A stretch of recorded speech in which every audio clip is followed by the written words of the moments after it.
Sudah. Cek speakernya tidak datang.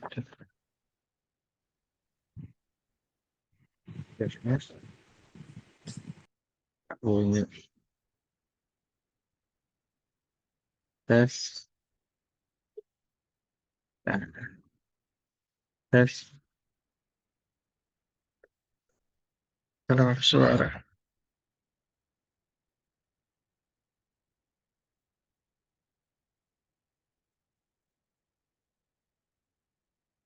Tes. Info sudah kedengaran, kita mulai saja. Rekam, desain, post recording, mana rekamannya? Bismillahirrahmanirrahim. Kita lanjut ini. Cara rekam.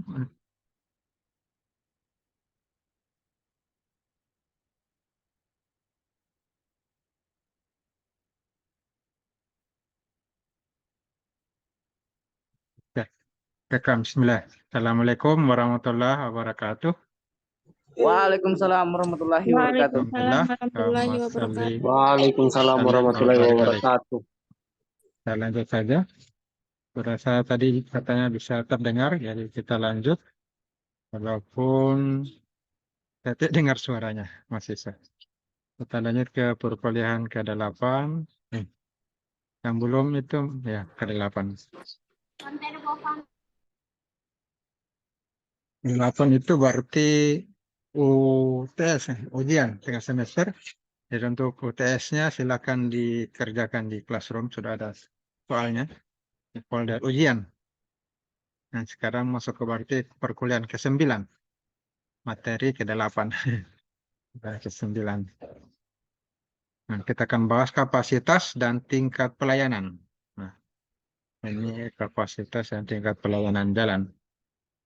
Pertama, kapasitas jalan. Apa itu kapasitas jalan? Yaitu volume kendaraan. Volume kendaraan maksimum yang bisa melewati jalan dalam satuan waktu pada kondisi tertentu. Kapasitas jalan itu volume kendaraan maksimum ya. Nah, untuk besarnya kapasitas itu tergantung khususnya pada lebar jalan dan juga gangguan terhadap arus lintas yang melalui jalan tersebut. Dan gangguan juga ya, beberapa jenis gangguan. Ada yang parkir, ada yang berhenti, ada kendaraan masuk keluar jalan pertigaan, perempatan. Ya. Kemudian faktor yang mempengaruhi kapasitas jalan, ada kondisi ideal, kondisi jalannya sendiri, pengaruhi kapasitas jalan.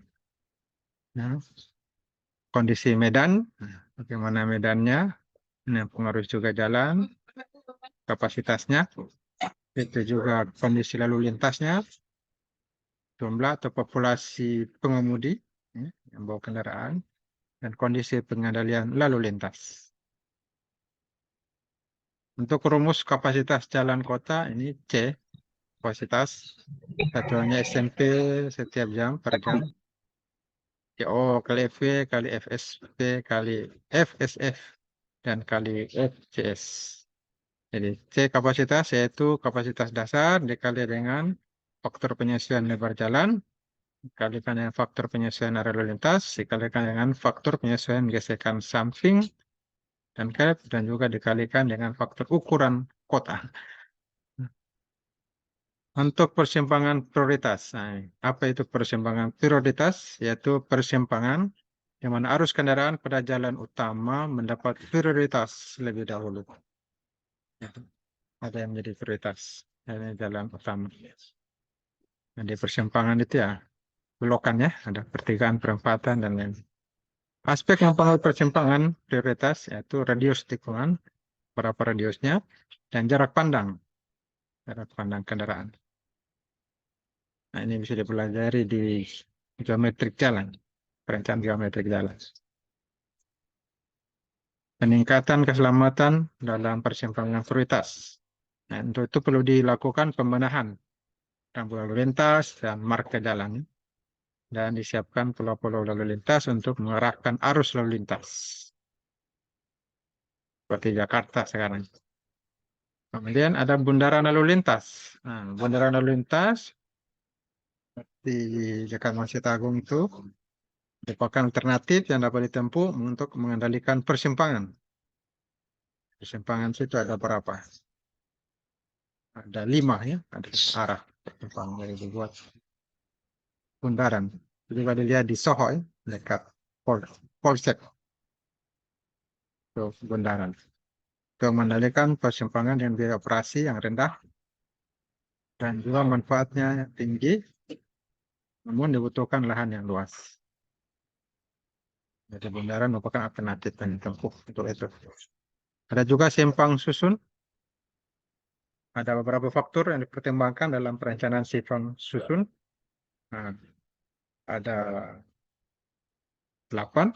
Pertama, jenis dan kelas jalannya, volume lalu lintas. Yang ketiga, kecepatan, kendaraan rencana, topografi juga, perhatikan, dan rencana tata guna lahan.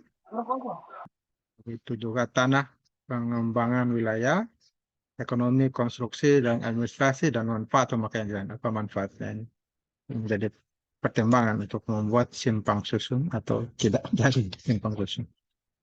Untuk elemen utama dalam desain simpang susun itu yang paling utama 4 ruas jalan utama. Ruas-ruasnya berapa ruas, kemudian jalan samping, rem, kemudian seksi persilangan, persilangannya kemudian lajur, percepatan dan pelambatan. Kecepatan dan pelambatan. Nah, materinya cukup demikian ini untuk pembahasan kapasitas jalan dan persimpangan. Untuk tingkat pelayanan jalan itu ada perhitungannya. Ada materinya. Untuk menentukan itu perlu diambil data volume kendaraan, kecepatan kendaraan, hingga bisa dihitung dan didapatkan tingkat pelayanan jalan. Apakah A, B, C, D, atau E. Ya, ada tingkat pelayanan jalan. Materi tingkat kita kemudian kita tutup dengan materi pengembangan karakter. Nah, kita coba melihat karakter Anda yang ada pada Nabi Shu'aib alaihissalam. Apakah sudah sama? Sehingga kita bisa menjadi orang yang bertakwa, berakhlak mulia, kreatif, kompeten, kita Indonesia, dan Pancasila. Untuk generasi emas nanti, 2050. Nah, coba kita lihat Nabi SAW, di mana Nabi SAW ini adalah juru bicara para nabi. Allah Ta'ala menjadikannya fasih dalam bertutur, pintar berbicara, mengagumkan kalau didengar. Nabi SAW berdakwah pada kaum Madian di perbatasan Syam. Daerah Syam sekarang sedang bergolak ya, terjadi peperangan. Kaum Madian menyembah pohon yang dinamai Aikah di dalam hutan. Nah, kemudian Allah Ta'ala merintahkan, dan sempurnakanlah takaran apabila kamu menakar, dan timbanglah dengan neraca yang benar. Ini Quran Al-Isra ayat 35. Nah, ini perintah bagi mereka agar masyarakat dan pemerintah dalam berjual beli sesuai dengan takaran, tidak mengurangi takaran. Dan terjadi kondisi masyarakat Madian saat itu ya suka berbuat curang. Mereka kurangi timbangan kalau mereka berjual dan mereka ambil hak orang lain. Kalau mereka beli, mereka minta lebih. Kalau mereka berjual, mereka kurangi. Nah, Nabi SAW menyeru dan memberi contoh pada kaumnya. Wahai kaumku, timbanglah dengan jujur. Jangan merugikan dan mengganggu orang lain. Namun beberapa Ramadan berkata, wahai Syuaib, kami akan tetap mengurangi timbangan agar mendapat keuntungan yang besar. Nah, sifatnya begitulah. Rata-rata masyarakat disampaikan kebaikan, menolak, tidak mau menerima kebaikan. Malah menganggap orang yang menyampaikan kebaikan itu musuh. Mereka malah mengguncang dan mengusir Nabi Shu'aib dari rumahnya. Begitu juga pengikut-pengikutnya. Orang yang baik malah diusir. Nah, Kemudian Allah Ta'ala mengazab kaum Madian. Datanglah awan hitam dan api serta terjadi gempa dahsyat. Nah, apa yang terjadi kalau sudah seperti itu? Nah, sudah. Angin tidak berhembus selama 7 hari. Mereka kepanasan, berlimpahan. Mereka binasa. Kaum Madian binasa. Berkelimpangan. Bukan cuma manusia, semua hewan juga berkelimpangan mati. Nah, inilah hikmah pelajaran karakter yang bisa kita ambil. Selalu bersikap jujur, ya, tidak merugikan teman. Ya. Sikap jujur tidak merugikan teman. Kalau dalam menjual beli tidak mengurangi timbangan. Bersikap jujur. Kemudian tidak boleh mengambil dan mengurangi hak orang lain. Boleh mengambil dan mengurangi hak orang lain. Tidak boleh mencuri, tidak boleh mengambil dengan cara apapun. Kemudian setiap yang berbuat, setiap yang kita perbuat akan kita tanggung akibatnya. Jadi akan ada akibat dari perbuatan kita. Di dunia akan didapatkan, di akhirat juga. Inilah hikmah yang kita bisa ambil. Saya ulangi lagi, yang pertama selalu bersikap jujur dan tidak merugikan teman. Kedua, tidak boleh mengambil dan mengurangi hak orang lain. Dan setiap yang kita perbuat akan kita tanggung jawab, akan diminta tanggung jawabnya. Demikian sampai kita kuliah hari ini.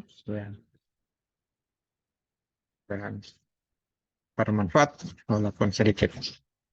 Kita akhiri dengan alhamdulillah, alhamdulillahirabbil alamin. Assalamualaikum warahmatullahi wabarakatuh. Waalaikumsalam.